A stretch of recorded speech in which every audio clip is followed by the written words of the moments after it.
Hello everyone. Welcome back to Online Help Guide.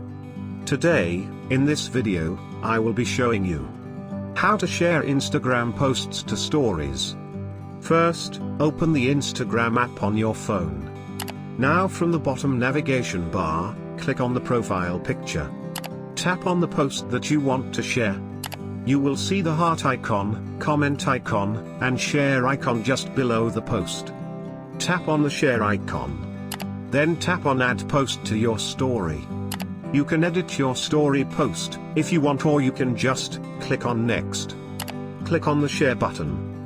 You can also share it with your friends as a message, or you can just click on done. And you will successfully share Instagram posts to your story. Thank you for watching Online Help Guide. Hope this video was helpful, and you're able to share Instagram posts to stories.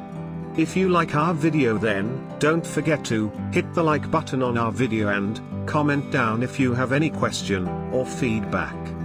Also, if you are new to our channel, please subscribe and hit the bell icon to our channel.